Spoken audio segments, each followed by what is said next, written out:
तो इस वीडियो में हम लोग देखने वाले हैं आईसीएससी क्लास 10 कंप्यूटर 2025 पेपर का सॉल्यूशन।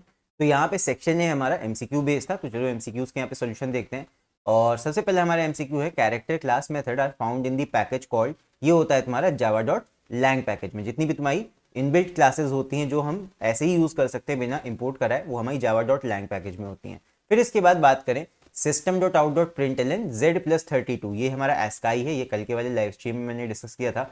तो 65 टू 90 कैपिटल जेड का तुम्हारा एस्काई होता है 90, तो प्लस 32 इसमें हो जाएगा। ये कितना आ जाएगा? ये हो जाएगा तुम्हारा 9312, ये आ जाएगा 122। 122 किसका एस्काई वैल्यू होता है? अगर तुम्हें स्मॉल लेटर्स का एस्काई वैल्यू पता है तो small A to small Z, small A start होता है 97 से और स्मॉल जेड तक जाता है 122। तो स्मॉल जेड का एस्काई 122 होता है। तो यहाँ पे ये 122 दे देगा और 122 यहाँ पे क्या प्रिंट करेगा? यहाँ पे सोच के देखो, यहाँ पे एक्चुअली होता क्या है, ये प्रेसिडेंस चलता है। यहाँ पे प्रेसिडेंस जो होता है वो होता है आईएनटी का, पहले आईएनटी उसके बाद फिर कैट। तो यहाँ पे बेसिकली होगा क्या, जिसका प्रेफरेंस ज़्यादा तो उस पे यहाँ पे प्रिंटिंग होगा। मतलब यहाँ पे ये पहले कैरेक्टर को इंट में चेंज करेगा, सम करेगा, और क्योंकि यहाँ पे हम दोबारा से कैरेक्टर में तो कर नहीं रहे हैं तो ऑब्वियसली यहाँ पे तुमको कैरेक्टर नहीं मिलेगा, यहाँ पे तुमको उसका एस्काई यानी कि 122 ही मिल जाएगा। तो 122 तुम्हारा यहाँ पे आउटपुट में प्रिंट हो जाएगा, यानी C will be the answer, right. कई बच्चों ने हो सकता है जेड लगाया हो, बट जेड आंसर नहीं होगा, यहाँ पे सी होगा। फिर इसके बाद देखते हैं थर्ड। थर्ड है हमारा double X is equals to, यहाँ पे कई सारे एलिमेंट्स दिए हैं डबल एरे में। तो डबल का जो साइज होता है, एक डबल का जो साइज होता है वो होता है हमारा 8 बाइट्स। यहाँ पे कितने एलिमेंट्स हैं? एक एलिमेंट, दो एलिमेंट, तीन एलिमेंट, चार एलिमेंट। तो ये कितना हो जाएगा? चार एलिमेंट है तो 8 4 32, 32 बाइट्स ये पूरा एरे घेरेगा। ओके, सो आई होप ये भी समझ में आ गया होगा। इसके बाद आते हैं फोर्थ पे। फोर्थ है output of 42 divide by 6 modulo 2। इसका कितना आउटपुट होगा?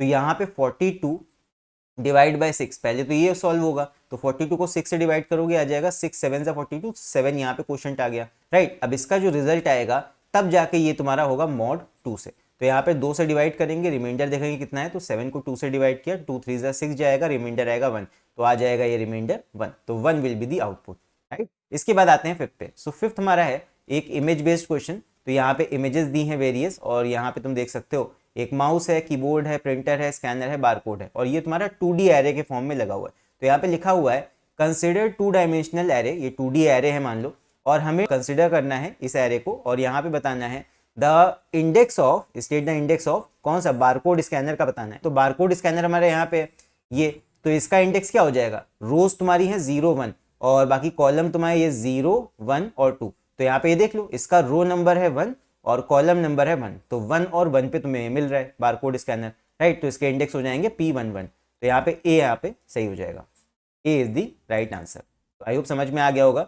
इसके बाद आते हैं आगे। इसके बाद है हमारा 6, विच of the following is user defined data type. इसमें से यूजर डिफाइंड कौन सा होता है? यूजर डिफाइंड होता है यहाँ पे देख लो, एक तुम्हारा प्रिमिटिव वाला होता है बूलियन, प्रिमिटिव वाला होता है डबल, और जो यूजर डिफाइंड करेगा वो एरे भी हो सकता है, वो क्लास भी हो सकता है। तो यूजर डिफाइंड में या कंपोजिट डेटा टाइप्स में एरे एंड क्लासेस ये सारे के सारे तुम्हारे यूजर डिफाइंड में आते हैं। तो यहाँ पे हो जाएगा 1 and 3, B will be right. बढ़ते हैं आगे। Select infinite loop. अब हमें ऐसा लूप बताना है जो इनफाइनाइट टाइम्स रन करेगा। पहला देखते हैं, I is equal to 1, I less than equal to 10, I plus plus. तो ये तो इनफाइनाइट नहीं है, ये सही है। I is equal to 2, I not equal to 0 और I minus is equal to 3। अब जरा सोच के देखो, आई 2 से स्टार्ट हुआ और उसमें वैल्यू माइनस हो रहा है 3 का, तो पहली बार तो ये रन होगा, पहली बार तो रन हुआ। आई माइनस इज इक्वल टू 3, तो आई का वैल्यू 2 के बाद सीधे क्या 2 माइनस 3 करोगे, ये चला जाएगा -1 पे, तो 0 पे तो ये गए ही नहीं ना। तो यहाँ पे जब ये 0 पे गए ही नहीं तो ये कंडीशन ये कभी एग्जिस्ट ही नहीं करेगा, चेक ही नहीं कर पाएगा। तो कंडीशन फॉल्स होकर ये निगेटिव में चलता जाएगा -1 -3 एंड सो ऑन, राइट। -3 हम करते हैं तो -4 होगा, फिर उसके बाद -3 होगा, -7, मतलब ये इनफाइनाइट माइनस में चलता जाएगा। तो यही बी वाला ऑप्शन हमारा करेक्ट हो जाएगा। फिर इसके बाद बढ़ते हैं आगे। अगला क्वेश्चन हमारा एमसीक्यू बेस्ड है, the output of math dot max, और इसके अंदर हमें दिया है -7 मैट डॉट मिन। तो अंदर से सॉल्व करते हैं, पहले मैट डॉट मिन निकालते हैं, -4 -5 का। नेगेटिव नंबर्स में जो नंबर जितना छोटा होता है उतना ज्यादा मिनिमम होता है। तो यहाँ मैट डॉट मिन से हमें वैल्यू मिलेगा 5। उसके बाद यहाँ पे पैरामीटर में दिया है 7। अब हमें निकालना है इन दोनों में मैट डॉट मैक्स। तो मैक्सिमम इन दोनों में से कौन सा होगा? दिख ही रहा है कौन सा नंबर मैक्सिमम। तो यहाँ पे आ जाएगा -7 -5। अब बड़ा नंबर निगेटिव में जो छोटा वाला वैल्यू होगा वो तुम्हारा बड़ा नंबर होता है। -5 विल बी द मैक्सिमम, ये मैक्सिमम नंबर होगा। भाई निगेटिव में उल्टा काम होता है, -7 छोटा है, -5 बड़ा है। तो बड़ा नंबर हमारा हो जाएगा -5। चलो इसके बाद है 9th, which of the following is true for the given object creation. तो यहाँ पे हमको दिखाई दे रहा है क्रिकेट क्या है, ऑब्जेक्ट है, और गेम हमारी क्या है, गेम इज द क्लास। तो कौन सा यहाँ पे ऑप्शन दिखा है, game is the class and cricket is the object, C यहाँ पे करेक्ट हो जाएगा। फिर इसके बाद है X, post office is an example of for access specifier. Now यहाँ पे ये बेसिकली एग्जाम्पल बेस्ड क्वेश्चन है, बट तुम खुद सोच सकते हो कि जो पोस्ट ऑफिस होता है, पोस्ट ऑफिस क्या है, एक पब्लिक प्लेस है। पोस्ट ऑफिस क्या है, एक पब्लिक प्लेस है जहां पे कोई भी इंसान जाके अपना लेटर जमा कर सकता है या लेटर वहां से जाके रिसीव कर सकता है। So post office can be termed as a public access specifier, वो पब्लिक प्लेस है। इसके बाद एक्साइज, यहाँ पे 11 देखते हैं, असर्शन रीजन वाला क्वेश्चन है। In switch break statement avoids fall through. Break statement fall through avoid करता है, तो ये तो ट्रू है, this is true. Break statement helps to execute only one case at a time, right, तो ये भी ट्रू है। तो यहाँ पे ये दोनों ही स्टेटमेंट सही हैं and R is the correct reason for the assertion. तो यहाँ पे हो जाएगा बोथ ए आर ट्रू, और ए वाला पार्ट यहाँ पे सही हो जाएगा, ठीक है। फिर इसके बाद बढ़ते हैं आगे 12th पे। यहाँ पे एक इमेज बेस्ड क्वेश्चन है। A physical education teacher asked the student to do a side stretch as shown below 10 times. तो 10 बार एक ही चीज करनी है, तो ये क्या हो जाएगा, यहाँ पे कॉन्स्ट्रक्ट कौन सा यूज करेंगे, लूप यूज करेंगे। लूप यहाँ पे कौन सा दे रखा है, सी वाला, फॉर लूप है, सिंपल है। फिर इसके बाद देखो अगला, यहाँ पे 13, the index subscript of last element of an array A R is. तो ए आर का ये बेसिकली एरे है, तो ए डॉट लेंथ लिखोगे तो तुमको लास्ट एलिमेंट मिलेगा, और जो इंडेक्स होते हैं वो लेंथ से कम होते हैं, तो -1, तो ए डॉट लेंथ -1 यहाँ पे हो जाएगा। याद रखेंगे ये फंक्शन में होता है, ये एरे में नहीं होता, ब्रैकेट, तो ब्रैकेट वाला मत लिख देना, ये नहीं होगा, ठीक है। उसी तरह ये भी नहीं होगा, कौन सा सही होगा, डी वाला सही हो जाएगा, ठीक है। एरे के लेंथ में ब्रैकेट नहीं लगता है, याद रखना, 11 12 में ये बात काम आएगी। फिर इसके बाद आते हैं 14 पे। 14 अगेन असर्शन रीजन वाला सवाल है। आईसीएससी वालों को सीबीएसई वालों से कुछ ज्यादा ही लगा हो गया, तो इसलिए असर्शन रीजन क्वेश्चन में बहुत देने लगे हैं। तो असर्शन रीजन पहला है assertion, a clock is a real life example for nested loops. तो ठीक है, एक इन्होंने स्टेटमेंट बोला, क्लॉक एक रियल लाइफ एग्जांपल है नेस्टेड लूप का, ठीक है, बिकॉज क्लॉक में दो हैंड होते हैं, एक आवर हैंड होता है और एक तुम्हारा मिनट हैंड होता है। तो बेसिकली एक आवर के लिए मिनट पूरा घूमेगा, फिर सेकेंड आवर के लिए फिर मिनट पूरा घूमेगा। तो सोच के देखो, दो लूप है ना, एक तुम्हारा फॉर है किसका, आवर के लिए फॉर लूप, और फिर उसके अंदर तुम्हारा हर आवर के लिए मिनट के लिए लूप चल रहा है। तो एक तरह से तुम सोच के देख सकते हो कि आवर के अंदर का लूप है मिनट वाला, इस तरह हर आवर के लिए मिनट वाला पूरा क्लॉक का जो हैंड है वो पूरा घूमता है दोबारा। तो यहाँ पे रीजन हमें दे रखा है, the hour hand moves through 12 positions, ठीक है, while the minute hand moves through 60 position within each hour। तो ये तो सही है, ये बात सही दे रखी है। तो ये तुम्हारा जो स्टेटमेंट है ये भी ट्रू है, और इसका जो रीजन दे रखा है ये भी ट्रू है। तो यहाँ पे both A and R are true and R is the correct explanation of A, ये हमारा ए पार्ट करेक्ट हो जाएगा। फिर इसके बाद आते हैं 15th पे, विच of the following pair of methods will cause a compile time error. Now error के ऊपर सवाल है, कंपाइल टाइम एरर इसमें से कौन सा देगा, due to incorrect method overloading. तो देखो यहाँ पे दिक्कत क्या आएगी, इनकरेक्ट मेथड ओवरलोडिंग हमसे पूछी गई है। तो देखते हैं, void test INT A INT B and void test AA B। तो पहला तो भाई ठीक है, ये तो सही है, काम करेगा। फिर उसके बाद void test INT A BB and void test AA INT B, तो ये भी काम करेगा। तीसरा भी तुम्हारा सही है, वॉइड टेस्ट और इंट ABB, इसमें ये भी डिफरेंस है। बस फर्क कहाँ है, फर्क आएगा तुम्हारा डी वाले में। डी वाले में देखो, void test INT A same ले लिया, वॉइड टेस्ट INT A, जब आपने दोनों फंक्शन सेम ले लिए हैं, जब दोनों फंक्शन सेम ही ले लिए हैं एकदम, ना पैरामीटर डिफरेंट है ना नाम डिफरेंट है, तो यही दिक्कत आएगी, डी वाले में दिक्कत करेगा। अगला है तुम्हारा 16, इसको देखते हैं। तो यहाँ पे है, which of the following converts 25 to 25.0। तो इसमें तुम्हारा बेसिकली एक नंबर है यहाँ पे इंटीजर, और इंटीजर को हमें डबल में चेंज करना है। यहाँ पे डबल रैपर क्लास का यहाँ पे हम यूज करेंगे। सो डबल रैपर क्लास का फंक्शन होता है डबल डॉट पार्स, उसका यूज करेंगे, बट जो करेक्ट नोटेशन है उसका यूज करेंगे डबल डॉट पार्स डबल। हमेशा पार्स का जो पी होता है वो छोटा होता है, डबल का डी कैपिटल होता है फंक्शन के नाम में, और पीछे डबल क्लास का यूज करेंगे। तो सी वाला यहाँ पे करेक्ट हो जाएगा, डबल डॉट पार्स डबल, ये है करेक्ट, ठीक है, तो सी ऑप्शन करेक्ट है। फिर इसके बाद consider the following program statement. यहाँ पे है INT P is equal to 0 for P is equal to 0, P greater than 0, P minus is equal to 2। तो यहाँ पे अगर तुम एक ध्यान दोगे ना, तो तुम्हारा ये मिनटों में क्वेश्चन हो जाएगा। तुम्हें ये दिख रहा है ना, यहाँ पे लगा है सेमीकोलन। सेमीकोलन के मतलब क्या, कि यहाँ पे लूप के अंदर कुछ नहीं है। लूप के अंदर क्या है, लूप के अंदर कुछ नहीं है। तो जब लूप के अंदर कुछ नहीं है तो लूप से कोई मतलब भी नहीं है। क्या है वैल्यू, बस देख लो, P का वैल्यू सबसे पहले हो रहा है 4, उसके बाद यहाँ पे P का कंडीशन जो भी है ग्रेटर देन 0, अभी ये ट्रू है। फिर उसके बाद P minus is equal to 2 हुआ, P का वैल्यू 4 से घट के हो गया 2, राइट। फिर उसके बाद कंडीशन चेक हुआ, फिर से कंडीशन ट्रू है। अभी भी 2 ग्रेटर देन 0 है। फिर से यहाँ पे हम इंक्रीमेंट डिक्रीमेंट पे है, तो 2 से घट के फिर से 2 - 2 करेगा, अब वैल्यू हो जाएगा p का 0।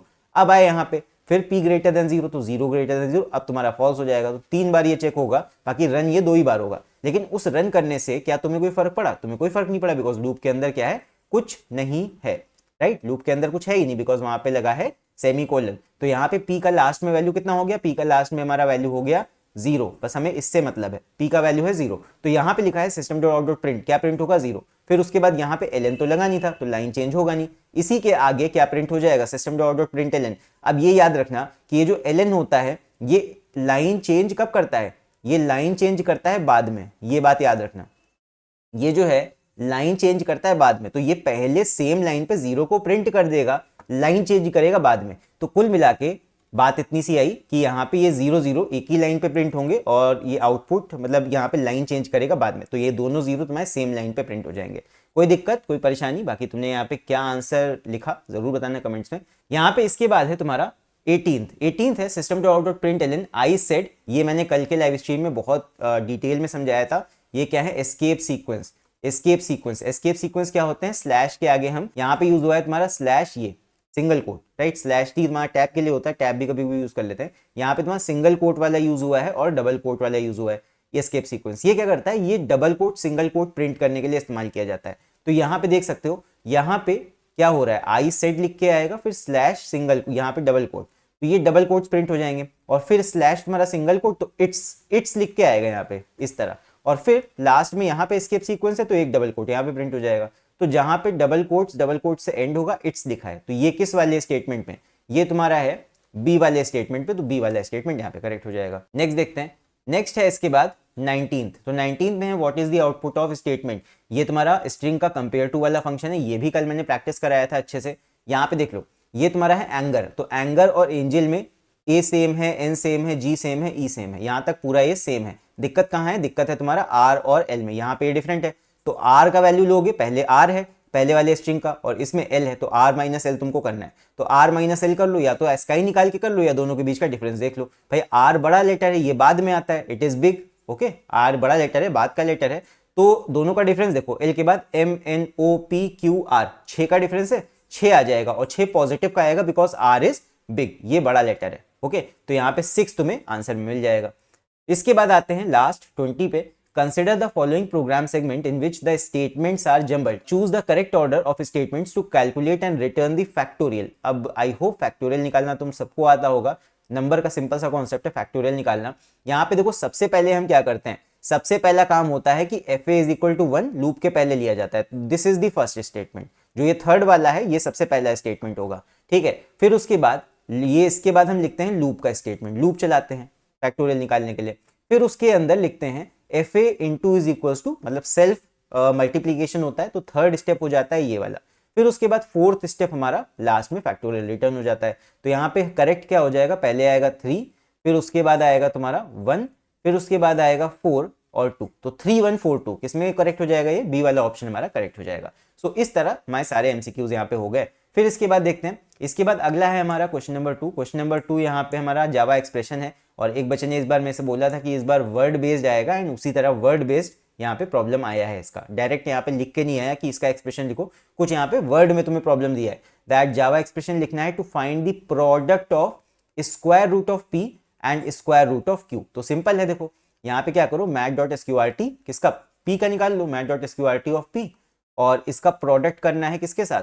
ये हो जाएगा तुम्हारा math dot SQRT of Q के साथ, इसके साथ प्रोडक्ट निकालना है। बस इतना काम तुम्हें करना था और बस इसके तुमको मार्क्स मिल जाएंगे। फिर इसके बाद है right the output of the following string method. तो यहाँ पे स्ट्रिंग एक्स में है टैलेंट और स्ट्रिंग वाई में है मैट्रिक्स। तुम्हें क्या करना है? System dot out dot print x dot substring 3, और यहाँ पे एक्स डॉट सबस्ट्रिंग 3 क्या हो जाएगा? एक्स में देखो 0 1 2 3, तो यहाँ पे 3 से लेके आगे तक का ई एन टी, यहाँ से तुमको मिलेगा ई एन टी। इसको तुम्हें कॉन्कैक्ट करना है किसके साथ? वाई डॉट सबस्ट्रिंग 3 से। तो यहाँ पे देख लो मैट्रिक्स में 0 1 2 3, तो यहाँ पे आ जाएगा आर आई एक्स, 3 के बाद का पूरा पूरा सबस्ट्रिंग मिल जाएगा, आर आई एक्स तुम्हें मिलेगा यहाँ से। तो एंड और रिक्स, तो यहाँ पे आउटपुट तुमको क्या मिलेगा? आउटपुट विल बी, यहाँ पे आ जाएगा एंड और इसी के जस्ट आगे आर आई एक्स, एंड रिक्स यहाँ पे प्रिंट होके आ जाएगा, ठीक है। फिर उसके बाद लग रहा है एग्जामिनर ने यहाँ पे तेरी बातों में ऐसा उलझा जिया मूवी बहुत कायदे से देखिए, तो इसीलिए वहाँ पे उसी के कैरेक्टर्स का यूज करके इस क्वेश्चन को बनाया है। यहाँ पे है right the Java statement for creating an object name सिफ्रा। उसी मूवी में जो मेन एक्ट्रेस होती है कि उसका नाम, वहाँ पे रोबोट का नाम सिफ्रा होता है, तो सिफ्रा ऑफ द क्लास रोबोट, तो नाम वहां से लिए गए। सो रोबोट तुम्हारा क्लास है, ऑब्जेक्ट तुम्हारा यहाँ पे सिफ्रा है, ठीक है। तो क्या करना है, विच टेक्स 3 डबल पैरामीटर्स, हमें रखना है जावा स्टेटमेंट बनाना है for creating the class object named सिफ्रा। सिफ्रा object का नाम रखेंगे, क्लास का नाम है रोबोट। तो कैसे बनेगा, सिंपल है भाई, क्लास हमारी है रोबोट, ये हो गया, फिर क्लास का नाम, उसके बाद तुम्हें ऑब्जेक्ट बनाना है तो यहाँ पे ऑब्जेक्ट का नाम लिख दिया, रोबोट क्लास है तो क्लास का नाम फिर ऑब्जेक्ट का नाम इज इक्वल टू न्यू, फिर क्लास का नाम लिखते हैं तो रोबोट लिखा। और क्योंकि यहाँ पे इसने बोल दिया है कि तुम्हें 3 डबल पैरामीटर्स भी कंस्ट्रक्टर में भेजने, तो इसका डिफॉल्ट वाला कंस्ट्रक्टर नहीं होगा इस क्लास का, इस क्लास में जो कंस्ट्रक्टर होगा वो पैरामीटराइज्ड होगा, यानी कि रोबोट के आगे सीधे ब्रैकेट लगा के काम खत्म नहीं होगा। यहाँ पे तुमको क्या करना पड़ेगा, इस ब्रैकेट के अंदर 3 पैरामीटर भेजने पड़ेंगे डबल टाइप के। तो डबल टाइप के तुम्हें 3 पैरामीटर्स भेजने, तुम कुछ भी भेज दो, तुम एक भेज दो 1.0, एक भेज दो 2.0, एक भेज दो 3.0, ठीक है, वो रैंडमली है बिकॉज बोला नहीं गया, तो तुम कोई भी यहाँ पे डबल वैल्यूज भेज सकते हो। तो इस तरह हम रोबोट क्लास का एक ऑब्जेक्ट यहाँ पे बना लेंगे, ये हो जाएगा करेक्ट स्टेटमेंट। 2 मार्क्स देखो इतना लिखने के हैं, और किसी सब्जेक्ट में ऐसी सहूलियत मिलती है कि एक लाइन लिख के 2 मार्क्स मिल जाए, नहीं मिलती है। चलो इसके बाद देखते हैं अगला, यहाँ पे है convert the given loop into exit control loop. में यहाँ सिंपल था, यहाँ तुम्हें बस इसको डू वाइल लूप में कन्वर्ट करना था, आई होप कर लिया होगा। इसके बाद आगे देखते हैं, आगे है consider the given output of the following programme. यहाँ पे तुम्हारा क्लास दिया हुआ है, फंक्शंस दिए हुए हैं, एंड यहाँ पे इसी के ऊपर बेस तुमसे आगे क्वेश्चन किया गया था। आगे हम लोग चलो प्रोग्राम्स देखते हैं अभी कि प्रोग्राम्स किस तरह के आए थे। आई होप ये सारे सवाल कर लिए होंगे तुम लोगों ने। नेक्स्ट इसके बाद में अभी हम आते हैं प्रोग्रामिंग सेक्शन पे, सेक्शन बी पे। तो सेक्शन बी हमारा यहाँ पे 60 मार्क्स का है। हम लोगों ने कल इसका 9 घंटे का लगभग लाइव स्ट्रीम किया था, तो देखते हैं कौन कौन से प्रोग्राम्स पूछे गए हैं। पहला प्रोग्राम जैसा कि मैंने बताया था कौन सा आया है, डिस्क्रिप्शन बेस्ड आया है यहाँ पे। तो description based program, right, description based program यहाँ पे पूछा गया है। और यहाँ पे एक और चीज देखो, यहाँ पे डिस्क्रिप्शन बेस्ड में देखो क्लास का नाम क्लाउड स्टोरेज है, मेंबर वेरिएबल्स 3 दिए हैं, मेंबर मेथड्स दिए हुए हैं। यहाँ पे एक चीज है, एक चीज मैं क्लियर कर देता हूँ, दैट यहाँ पे अगर तुम थोड़ा सा ध्यान से पढ़ोगे, ठीक है, थोड़ा सा ध्यान से पढ़ोगे एक चीज, ये इलेक्ट्रिसिटी बिल वाला नहीं है क्वेश्चन, राइट, ये इलेक्ट्रिसिटी बिल वाला नहीं है, ये तुम्हारा स्टोरेज के ऊपर बेस्ड है, storage space. And storage space में कल मैंने एक चीज लाइव स्ट्रीम में बोली थी दैट जनरली जब हम इलेक्ट्रिसिटी बिल निकालते हैं तो वहां पे जो रेट निकल के आता है वो कंप्लीट तुम्हारा बिल पे एक साथ लगता है, ये मैंने कल क्लियर किया था, ठीक है। अगर तुम इसकी लैंग्वेज समझने की कोशिश करो तो जीबी यानी कि मेमोरी ऑनलाइन जो होती है, क्लाउड स्टोरेज जो होती है, उसमें कुछ ऐसा सिस्टम चलता है, उसमें स्लैब्स चलते हैं, उसमें चलते हैं स्लैब्स। स्लैब्स का मतलब यहाँ पे समझ लो फर्स्ट 15 GB, इसका लैंग्वेज से भी तुम समझ सकते हो, पहले 15 GB के लिए रेट कितना 15, नेक्स्ट 15 GB के लिए, यानी कि देखो ये तुम्हारा हो जाएगा 0 to 15, ओके। फिर उसके बाद नेक्स्ट 15 GB कहां से कहां तक हो जाएंगे, ये हो जाएंगे 16 से 30 तक, और फिर अबव 30 यानी कि ग्रेटर देन 30, ये हो गया। तो यहां पे ये कंडीशंस हो गए। नाउ यहां पे तुम्हें जो रेट ए लेना है, पिछले वाले के लिए रेट अलग होगा, ये बात याद रखना, ठीक है। इसमें तुम्हारा स्लैब लगेगा, पिछला वाला जुड़ता जाएगा, ये बात भाई याद रखना। मेरे हिसाब से इसमें पिछला वाला भी ऐड होगा, पिछला वाला रेट ऐड होगा। तो यहाँ पे इस तरह तुमको निकालना पड़ेगा कि पिछला वाला पोर्शन देखो कितने पोर्शन पिछले वाले हैं, उसमें से माइनस करके तब आगे का जोड़ोगे, ये उस तरह वाला सवाल था। एंड रेस्ट अगर मान लो तुमने पूरे पे सेम भी लगा दिया है तब भी तुम्हारे कंप्लीट मार्क्स यहाँ पे नहीं डिडक्ट होंगे, 2-4 मार्क्स हो सकता है डिडक्ट हो जाए, ज्यादा डिडक्ट नहीं होंगे, 2-3 मार्क्स ज्यादा डिडक्ट होंगे इसमें, राइट, बाकी अगर तुमने पूरा प्रोग्राम सही किया है तो। और इसके अलावा फिर अगला देखते हैं, अगला इसके बाद है हमारा 2D एरे का। 2D एरे का जैसा कि मैंने बताया था, जो प्रोग्राम मैंने बताए थे उस तरह का नहीं आया है, थोड़ा सा अलग तरह का इन्होंने देने की कोशिश की है इस बार। तो इस बार एक 2D एरे है और इन्होंने कह दिया है कि नॉर्म यहाँ पे निकाल लो इसका, और नॉर्म है क्या, square root of the sum of squares of all elements. मतलब क्या करना है, तुम्हें 2 लूप चलाने हैं, एक आई का और एक तुम्हारा लूप चलेगा जे का, ठीक है, फॉर लूप। और इसके बाद में इसके अंदर क्या करना है, तुम्हें सारे एलिमेंट्स का सम निकालते जाना है। Sum plus is equals to क्या करना है, square root of the sum of squares of all element, sum of squares करना है। तो यहाँ पे A at I J into A at I J, मतलब हर एलिमेंट का स्क्वायर करो, हर एलिमेंट का स्क्वायर करो, और फिर जब पूरा सम लास्ट में निकल आएगा तो यहाँ पे क्या कर लेना, सम का स्क्वायर रूट निकाल देना, सम का स्क्वायर रूट निकाल देना, यानी मैथ.sqrt लगा के सम का स्क्वायर रूट निकाल लेना, और बस वही प्रिंट करना। सिंपल क्वेश्चन था, अगर समझ गए होगे तो कर लिया होगा। ये आ गया तुम्हारा 2D एरे वाला सवाल, ये भी मैंने कल बताया था 2D एरे का एक क्वेश्चन पक्का आएगा। एंड इसके अलावा वो क्वेश्चन नहीं आया जो 4 सिलेबस में दिए थे, बट हाँ इजी था, अगर समझ पाए होगे तो इसको कर लिया होगा ही हो। फिर इसके बाद तुम्हारा क्वेश्चन 5 था। क्वेश्चन 5 तुम्हारा देखो स्ट्रिंग के ऊपर क्वेश्चन आया है, एंड स्ट्रिंग का जो जनरली आता है सेंटेंस वाला वो नहीं था, इस बार सिंपल एक वर्ड का था, एक वर्ड बेस्ड क्वेश्चन था। और एक वर्ड में तुम्हें क्या करना था, सुपर स्ट्रिंग चेक करना था। सुपर स्ट्रिंग में क्या है यहाँ पे, बेसिकली तुम्हें कैरेक्टर्स को चेक करना है कि द नंबर ऑफ, यहाँ पे number of upper case letters बराबर होने चाहिए number of lower case letters के। ये तुम्हारा यहाँ पे क्वेश्चन था। तो आई होप थोड़ा सा यहाँ पे अलग तरह का क्वेश्चन था। अगर किसने किसने किया कमेंट्स में लिख के मुझे जरूर बताना, देखूंगा कितने बच्चों ने यहाँ पे अटेम्प्ट किया इसको। फिर इसके बाद क्वेश्चन नंबर 6, ये हमारा आ गया बाइनरी सर्च के ऊपर। एरे में मैंने बोला था 4 प्रोग्राम बहुत ज़रूरत है, 4 प्रोग्राम बहुत ज़रूरी हैं, एक तुम्हारा सर्च वाला और एक तुम्हारा सॉर्टिंग वाला। तो यहाँ पे सर्चिंग में बाइनरी सर्च देखो आ गया है। बाइनरी सर्च का क्वेश्चन मैंने कल कराया भी था, तुम लोग को करके दिखाया था बाइनरी सर्च, उसका कोड भी बनवाया था, राइट, प्रोग्राम भी रन करके दिखाया था। तो ये तुम्हारा आ गया।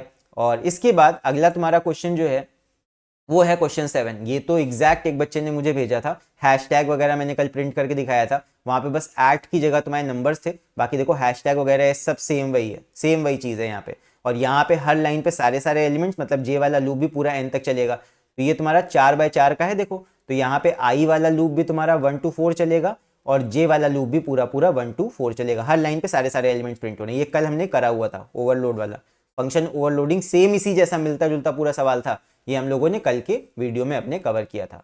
तो कितने बच्चों ने इसको किया ये भी कमेंट्स में लिख के बताना जरूर से। तुमने कौन कौन से क्वेश्चन बेसिकली किए कमेंट में लिख के बताना, मैं देखूंगा कितने बच्चों ने कौन कौन से सवाल यहाँ पे किए हैं। फिर इसके बाद define a class to accept a number, number based question आया है। नंबर का नाम मिसिंग है, इस बार नाम कोई बनाया ही नहीं उन्होंने। टेक नंबर, निवन नंबर, ये सब जो नाम आते थे इस बार नाम दिया ही नहीं नंबर का, नंबर का नाम is absent.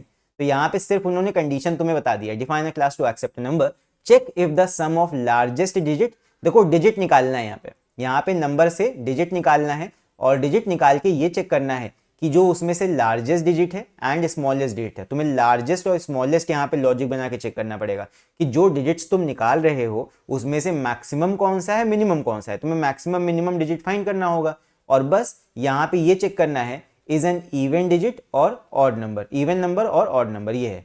Check if the sum of largest digit and smallest digit, पहले लार्जेस्ट डिजिट और स्मॉलेस्ट डिजिट को अलग अलग निकालोगे। जैसे मान लो एल में तुमने लार्जेस्ट निकाल लिया डिजिट, ठीक है, लार्जेस्ट डिजिट एल में आ गया और तुम्हारा एस में स्मॉलेस्ट डिजिट आ गया, तो क्या करोगे एल और एस को ऐड करोगे और देखोगे कि ये क्या है, ये इवन है। If L plus S divide by 2 is double equal to 0, even है तो यहाँ पे ये तुम्हारा ये वाला नंबर हो जाएगा, सम इज इवन।